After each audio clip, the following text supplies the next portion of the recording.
India Legal presents Courts Roundup.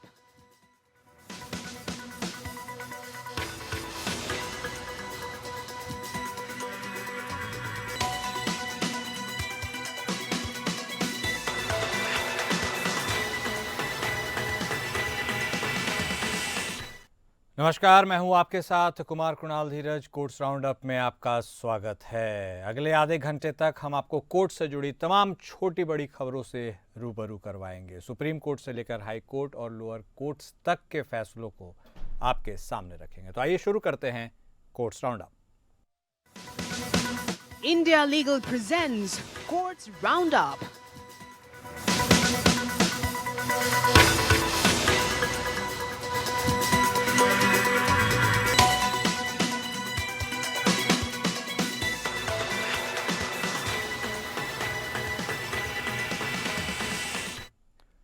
Supreme court ने वरिष्ठ पदनाम प्रणाली पर कुछ चिंताएं व्यक्त की हैं जो 2017 और 2023 में इंदिरा जयसिंह मामले में शीर्ष न्यायालय द्वारा दिए गए दो निर्णयों के अनुसार निर्धारित किया गया है। जस्टिस अभय अशोक और जस्टिस उज्ज्वल भुइयां की दो न्यायाधीशों वाली पीठ ने स्पष्ट किया कि वह दो बाध्यकारी निर्णयों का अनादर नहीं कर रही, बल्कि केवल प्रधान न्यायाधीश को एक बड़ी पीठ के संदर्भ में उचित निर्णय लेने में सक्षम बनाने के लिए चिंताओं को दर्ज करा रही है।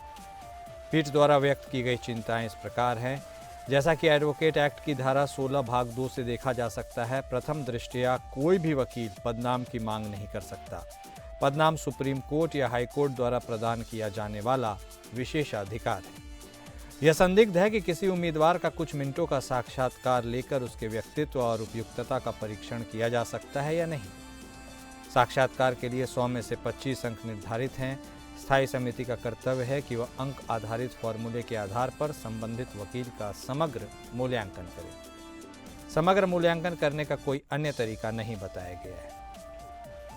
आवेदक कई निर्णयों को प्रस्तुत करते हैं जिनमें वे शामिल रहे और उनके द्वारा लिखे गए लेख या पुस्तकें मूल्यांकन के लिए 5 सदस्यों की स्थायी समिति के समक्ष प्रस्तुत की जाती है।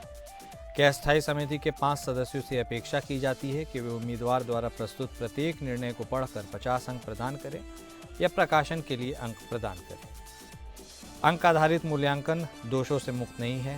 प्रश्न यह है कि क्या यह किसी वकील के मूल्यांकन का आधार बन सकता है। इन चिंताओं को उठाते हुए पीठ ने रजिस्ट्रार जनरल को निर्देश दिया कि वे निर्णय की एक प्रति भारत के मुख्य न्यायाधीश के समक्ष रखें ताकि यह तय किया जा सके कि चिन्हित मुद्दों पर उचित संख्या वाली पीठ द्वारा विचार किया जाना है या नहीं।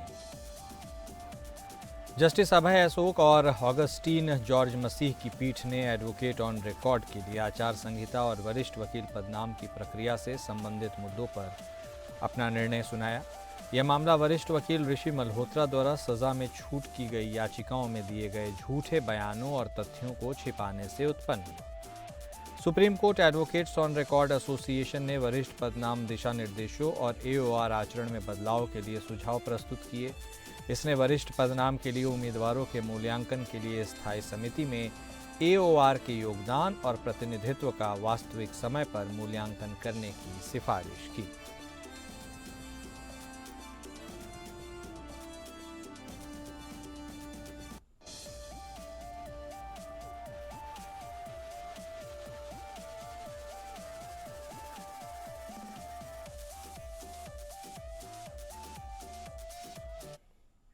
हाईकोर्ट के जज को लोक सेवक बताने वाले लोकपाल के फैसले पर सुप्रीम कोर्ट ने रोक लगाई है। हाईकोर्ट जजों पर लोकपाल के फैसले पर सुप्रीम कोर्ट का बड़ा दखल देते हुए 27 जनवरी के लोकपाल के फैसले पर रोक लगा दी है। साथ ही शिकायतकर्ता को जज के नाम और शिकायत को सार्वजनिक करने पर भी रोक लगाई और रजिस्ट्रार को यह निर्देश दिया कि वह शिकायतकर्ता की भी पहचान उजागर न होने दें। सुप्रीम कोर्ट ने केंद्र सरकार को लोकपाल के उस फैसले के खिलाफ स्वप्रेरणा से शुरू किए गए मामले में नोटिस जारी किया जिसमें कहा गया कि वह हाईकोर्ट के जजों पर अधिकार क्षेत्र का प्रयोग कर सकता है। Justice BR Gavai, justice Suryakant और जस्टिस अभय अशोक की खंडपीठ ने लोकपाल के तर्क पर असहमति जताई और आदेश के क्रियान्वयन पर रोक लगाई। कोर्ट ने लोकपाल के रजिस्ट्रार जनरल और शिकायतकर्ता को भी नोटिस जारी किया। खंडपीठ ने शिकायतकर्ता को हाईकोर्ट के जज का नाम और शिकायत की विषय वस्तु का खुलासा करने से मना किया। Justice B R. गवई की अध्यक्षता वाली 3 जजों की स्पेशल बेंच ने लोकपाल का यह फैसला परेशान करने वाला है बताया। कोर्ट ने टिप्पणी करते हुए लोकपाल के फैसले पर हैरानी जताई और कहा, न्यायपालिका की स्वतंत्रता से संबंधित यह बहुत महत्वपूर्ण मामला है। साथ ही कोर्ट ने केंद्र सरकार, लोकपाल रजिस्ट्रार और शिकायतकर्ता को नोटिस जारी करते हुए मामले की सुनवाई 18 मार्च को तय कर दी। दरअसल हाईकोर्ट और निचली अदालतों के जज लोकपाल के अधिकार क्षेत्र में आते हैं या नहीं, सुप्रीम कोर्ट इस अहम सवाल पर स्वतः संज्ञान लेकर सुनवाई कर रहा है। सुनवाई के दौरान सॉलिसिटर जनरल तुषार मेहता ने दलील देते हुए कहा कि हाईकोर्ट के जज लोकपाल के दायरे में नहीं आते। कोर्ट ने इस मामले में एससीबी और अध्यक्ष और वकील कपिल सिब्बल को इस मसले पर अदालत की सहायता करने को कहा है। 27 जनवरी के लोकपाल के द्वारा दिए गए फैसले में लोकपाल ने कहा था कि हाईकोर्ट और निचली अदालतों के जज उसके अधिकार क्षेत्र में आते हैं, लेकिन सुप्रीम कोर्ट के जजों को इससे छूट है क्योंकि वे लोक सेवक नहीं हैं। इसके साथ ही लोकपाल ने इस मामले में प्रधान न्यायाधीश को पत्र लिखकर आगे का मार्गदर्शन दिए जाने का आग्रह किया था। इसके बाद सुप्रीम कोर्ट ने इस मामले पर स्वतः संज्ञान लिया और हाईकोर्ट के जज को लोक सेवक बताने वाले फैसले पर रोक लगा दी। यह मामला लोकपाल के सामने आया था, जिसमें एक हाईकोर्ट के जज के खिलाफ आरोप लगाया गया था कि उन्होंने एक एडिशनल डिस्ट्रिक्ट जज और एक हाईकोर्ट के जज के जरिए एक निजी कंपनी के पक्ष में मुकदमे को प्रभावित करने की कोशिश की।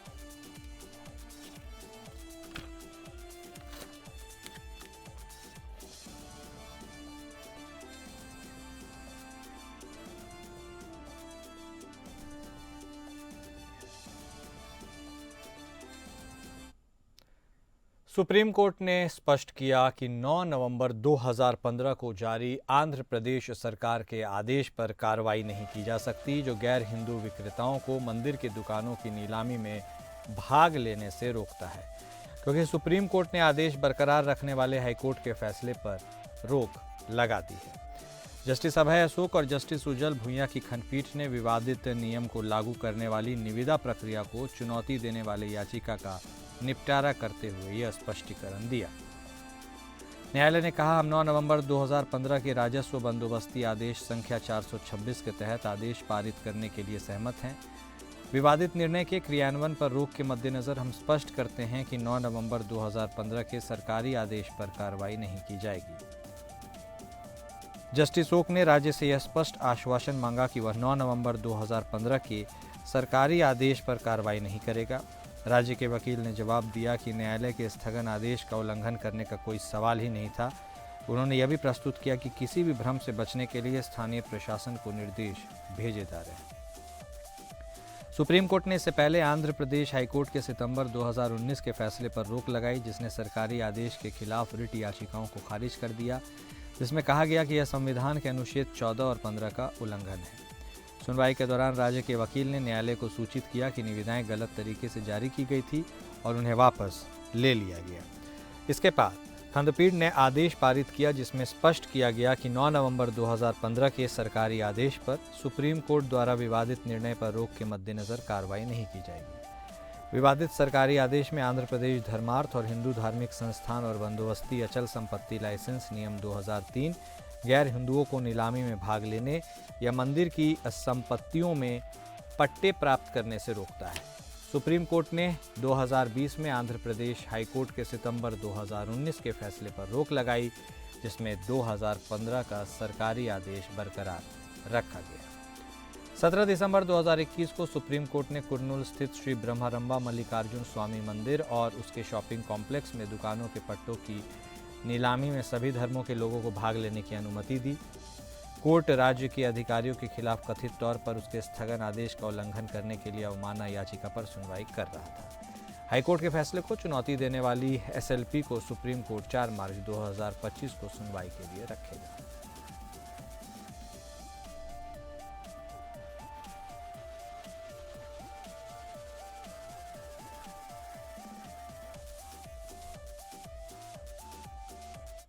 सुप्रीम कोर्ट ने माना है कि बिक्री के लिए एक अपंजीकृत समझौते के जमा करने से बनाया गया बंधक टाइटल डीड जमा करने से बनाए गए बंधक के अधीन होगा। ऐसा इसलिए है क्योंकि बिक्री का समझौता अपने आप में संपत्ति हस्तांतरण अधिनियम 1882 की धारा 54 के अनुसार किसी संपत्ति पर कोई ब्याज या शुल्क नहीं बनाता है, जैसा कि सूरज लैंप और शकील अहमद बनाम सैयद अखलाक हुसैन के निर्णयों द्वारा स्पष्ट किया गया है। कोर्ट ने सहमति व्यक्त की कि एक अधूरे टाइटल डीड के जमा करने से एक बंधक बनाया जा सकता है जो प्रकृति में समतामूलक है। हालांकि ऐसा समतामूलक बंधक उचित टाइटल डीड जमा करने से बनाए गए कानूनी बंधक से कमतर होगा। Justice JB. पारदीवाला और जस्टिस आर. महादेवन की पीठ ने कॉस्मोस कोऑपरेटिव बैंक लिमिटेड, जो अपील करता है, और सेंट्रल बैंक ऑफ इंडिया के बीच बंधक विवाद से उत्पन्न मामले की सुनवाई की। सेंट्रल बैंक ऑफ इंडिया ने फ्लैट बेचने के लिए जमा किए गए समझौते के आधार पर 1989 में ऋण जारी किया था और कॉस्मोस बैंक ने फ्लैट के संबंध में शेयर प्रमाण पत्र के आधार पर 1998 में ऋण प्रदान किया। प्राथमिक कानूनी मुद्दा यह था कि गिरवी रखी गई संपत्ति पर पहला अधिकार किस बैंक का था। ऋण वसूली ट्रिब्यूनल ने शुरू में सेंट्रल बैंक के पक्ष में फैसला सुनाया, जिसमें कहा गया कि उसका बंधक समय से पहले का था। ऋण वसूली अपीलियट ट्रिब्यूनल और बॉम्बे हाईकोर्ट ने इस फैसले को बरकरार रखा, जिसके बाद कॉस्मोस ने सेंट्रल बैंक के बंधक की वैधता को चुनौती देते हुए सुप्रीम कोर्ट में अपील की। विवादित निष्कर्षों को पलटते हुए जस्टिस पारदीवाला द्वारा लिखित निर्णय में कहा गया कि क्योंकि उधारकर्ताओं ने फ्लैटों के शेयर प्रमाण पत्र जमा करके अपीलकर्ता से ऋण प्राप्त किया था, जो टाइटल डीड के जमा के बराबर है, जिससे संपत्ति पर एक भार पैदा हुआ, यह कानूनी बंधक का गठन करता है। नतीजतन इस बंधक ने प्रतिवादी number 1 central bank of India द्वारा दिए गए ऋण पर वरीयता ले ली, जो टाइटल डीड के जमा के बिना एक अपंजीकृत सील डीड पर आधारित था।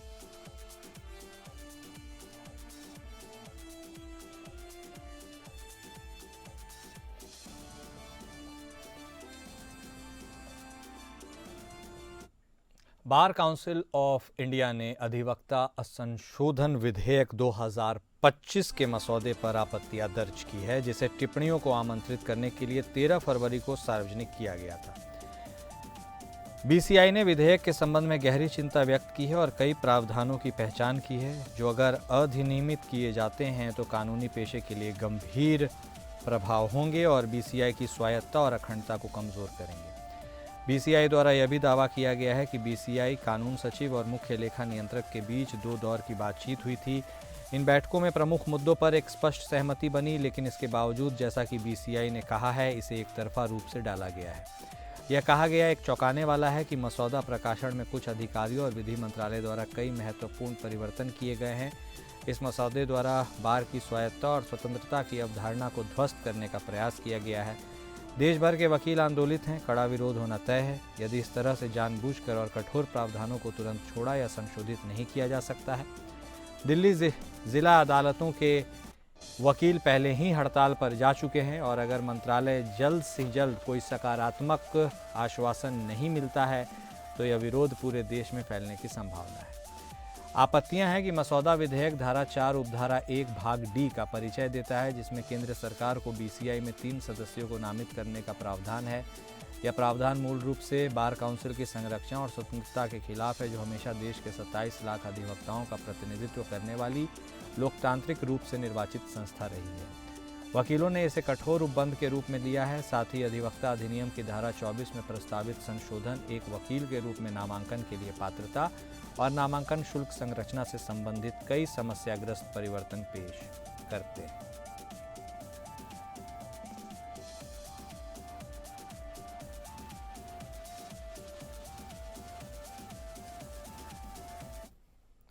उनतीस जनवरी को प्रयागराज में हुई भगदड़ के बाद लापता हुए लोगों का ब्यौरा मांगने वाली जनहित याचिका पर सुनवाई करते हुए इलाहाबाद हाईकोर्ट ने राज्य सरकार से मौखिक रूप से पूछा है कि क्या उसके द्वारा नियुक्त न्यायिक आयोग की जांच का दायरा बढ़ाकर इसमें हताहतों की संख्या की पहचान करना और भगदड़ से संबंधित अन्य शिकायतों की जांच करना शामिल किया जा सकता है। चीफ जस्टिस अरुण भंसाली और जस्टिस क्षितिज शैलेंद्र की खंडपीठ ने कहा कि अभी तक आयोग के दायरे में भगदड़ से संबंधित अन्य प्रासंगिक विवरणों की जांच शामिल नहीं है। जब राज्य सरकार ने additional advocate general Manish Goyal के नेतृत्व में सुझाव दिया कि आयोग भगदड़ के सभी पहलुओं की जांच करने के लिए पूरी तरह सक्षम है, तो अदालत ने कहा कि जब आयोग की नियुक्ति की गई तो घटना के तात्कालिक निहितार्थ जैसे कि हताहतों और लापता लोगों की संख्या राज्य के अधिकारियों के लिए उपलब्ध नहीं थे। इसलिए अदालत ने संकेत दिया कि इन विवरणों को अब आयोग की जांच में शामिल किया जा सकता है। इस प्रकार additional advocate general Manish Goyal को अगली सुनवाई की तारीख 24 फरवरी तक इस संबंध में निर्देश प्राप्त करने का निर्देश दिया गया है। इलाहाबाद हाईकोर्ट बार एसोसिएशन के पूर्व मानद सचिव एडवोकेट सुरेश चंद्र पांडे द्वारा दायर जनहित याचिका पर अदालत ने जवाब मांगा। याचिका में प्रयागराज में महाकुंभ में भगदड़ के बाद लापता हुए लोगों का विवरण एकत्र करने के लिए न्यायिक निगरानी समिति के गठन की मांग की गई। यूपी सरकार ने 29 जनवरी की भगदड़ की जांच के लिए इलाहाबाद हाईकोर्ट के रिटायर्ड जज जस्टिस हर्ष कुमार की अध्यक्षता में 3 सदस्यीय न्यायिक आयोग का गठन किया। पैनल ने लोगों से घटना के संबंध में जानकारी देने को कहा।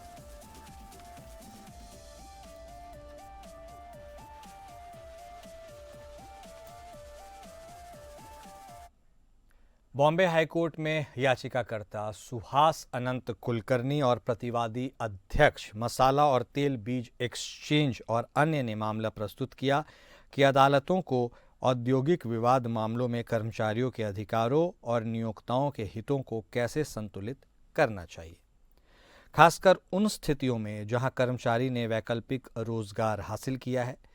केस की पूरी जानकारी इंडिया लीगल रिसर्चर विधि ठडेश्वर से लेंगे, जो इस केस को मुंबई से फॉलो कर रही थी और विधि हमारे साथ जुड़ भी चुकी हैं। विधि, लोगों को जो इस केस से जानना और समझना चाहिए, इस केस के बारे में जो भी ज़रूरी अपडेट्स हैं वो हमारे दर्शकों के साथ साझा कीजिए। विधि। नमस्कार। ये केस एक इंडस्ट्रियल डिस्प्यूट से जुड़ा था जिसमें सुहास आनंद कुलकर्णी को सेक्रेटरी के रूप में काम कर रहे थे। उनको उनके एम्प्लॉयर ने नौकरी से हटा दिया था।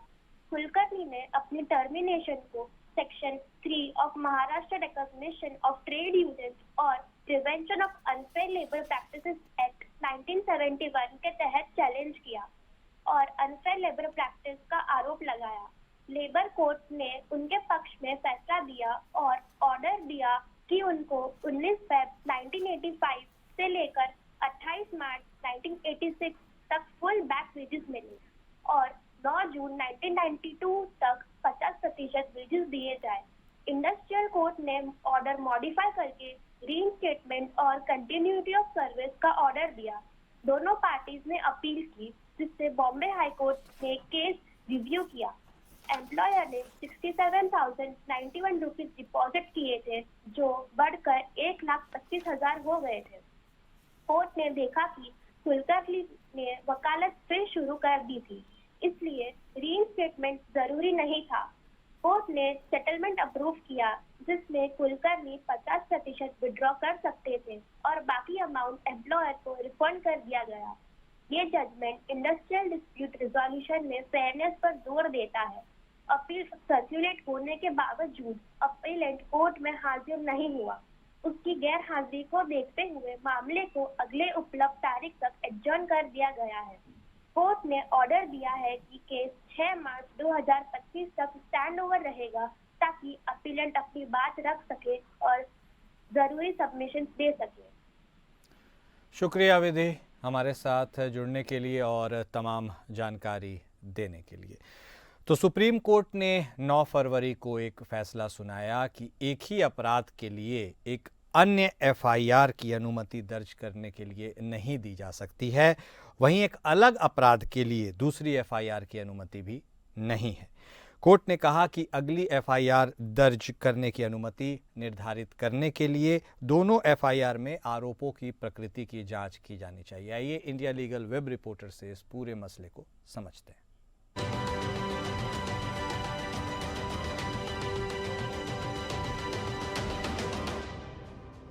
When can a second FIR be registered?